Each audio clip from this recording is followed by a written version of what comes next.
Hey, if you have a couple minutes, I would love to tell you the news. So let this video play, listen while you go do some other things. Make yourself a delicious meal. Have you had water today? Have you had water today? Be honest with yourself. Maybe pour yourself a glass of water while you're doing it. And let me tell you about the news because we've got some Supreme Court rulings that came out, an absolutely insane directive out of Oklahoma, and of course, a presidential debate. I watched it so you don't have to. And if you did watch it, I think you will relate to the vibe of somebody who has just watched the debate. I'm recording this like moments after. So take a few minutes, listen to the news. I promise it won't be that bad. Here we go. Here's what's happening for Friday, June 28th. Christopher Street Day. Christopher Street Day began in 1969 when the Stonewall pub was violently raided by police. Stonewall is on Christopher Street in New York. What followed was 6 days of riots in reaction to the raid, as well as the inhumane law that deemed homosexuality a crime punishable by jail. Cities all around the country and world now commemorate the day with pride events on the last Saturday in June. So today is Christopher Street Day, but tomorrow is when some cities may do events to celebrate. So there we go. And now the news.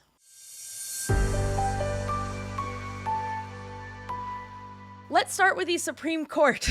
Sorry, the Supreme Court again dropped a series of decisions, this time on purpose. They're learning.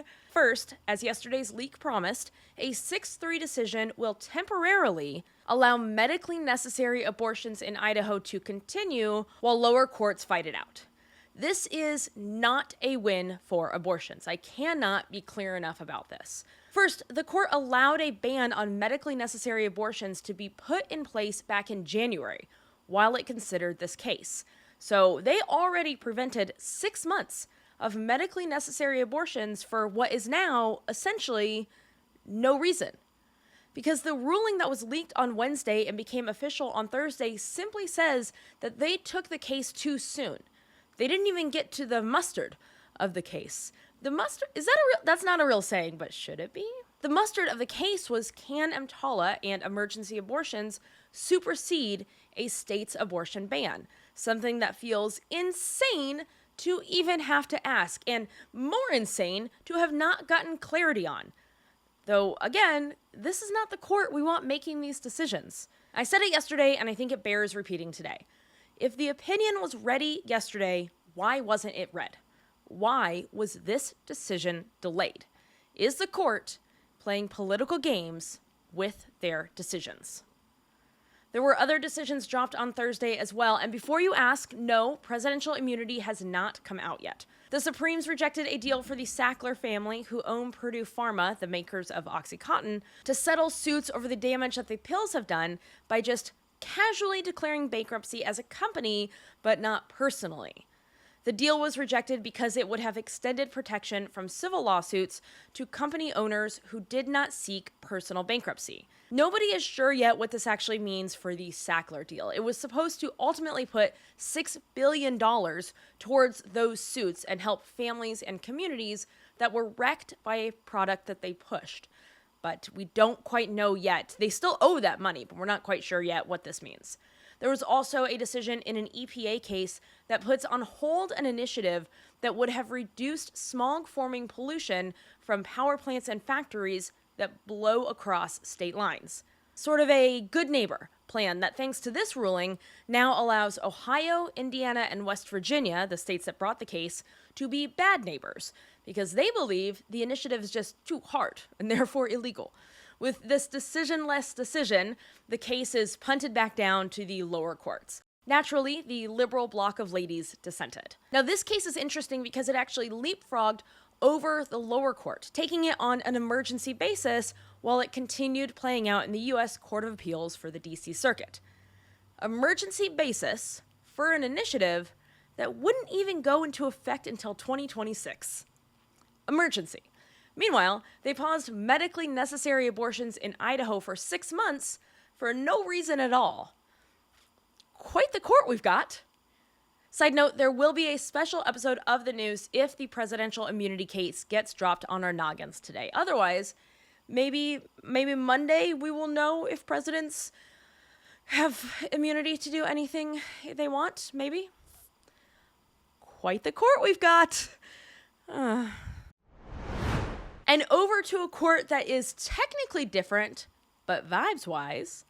Judge Aileen Cannon of the classified documents case Cannons wants to hold additional hearings on Trump's challenges on the evidence in the classified documents case, including hearings that will allow his lawyers to question witnesses about the investigation.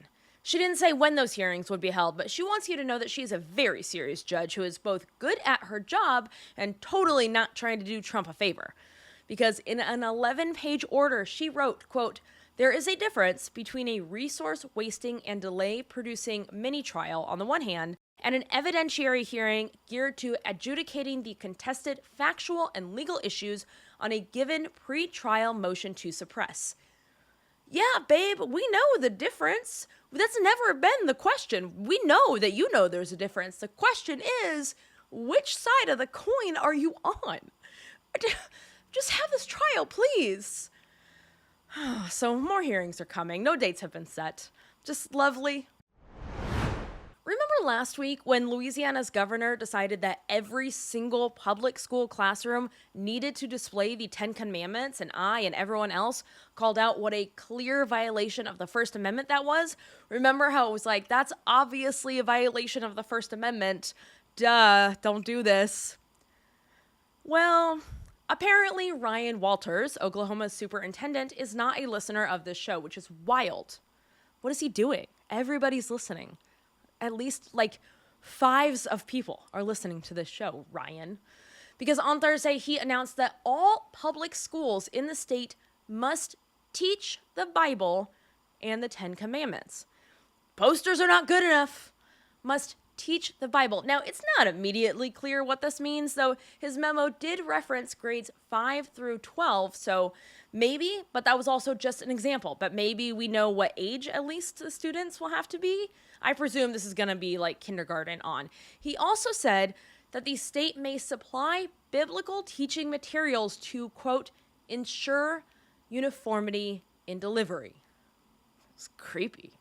Suits have not yet been announced, but this one will end up in courts for sure. Before it goes to the court, though, it's going to end up on a Substack, just as important.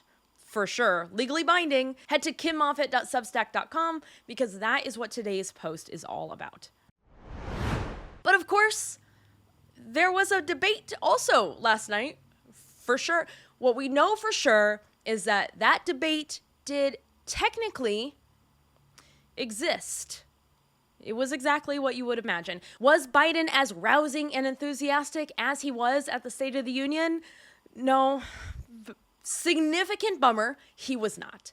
Did Trump lie the entire time about absolutely everything? Sure did, including lies about Democrats wanting abortions after the baby is born, which is a lie and also not an abortion. That would be murder. That is not happening. That is not an abortion. It is not supported. That is a lie. I was like in my car yelling about this. So that's how I'm doing right now. As I'm telling you the news now, I'm not doing super great. I just watched the debate. He also tried to rewrite history, including his comments about calling Nazis in Charlottesville very fine people. He did that. He believes that. He said that. He believes it. The only lie that he told, I would guess, based on the rest of his actions going through life, is that he doesn't super believe the people that were protesting the Nazis were very fine people, but you better believe, as somebody who has dined with Nazis, that he does like them. He also said he lowered the cost of insulin. He said he's going to solve the Russia invasion of Ukraine in his days as president-elect. So you can solve it without being the president, without doing like executive orders or anything. You can solve this crisis, and you're not just going to do it now? Come on. Dude tried to say that historians actually call him the best president in the entire history of the country, which is the factual opposite of what they have called him. I don't know what you want me to say here. Trump is a liar. He was a bad president, and he would be a worse president. He would devastate our economy, and it would be the end of democracy. That is his plan. Project 2025. That's not just like, I'm not just saying it to be my adorable self, though I am saying it and being adorable at the same time, but that's not what this is. I'm saying Project 2025 is his game plan. That's the ball game right there. When he was asked about January 6th, the first thing he did was try and not even answer it. And then finally, when they were like, hey, we asked you about January 6th, he blamed Nancy Pelosi.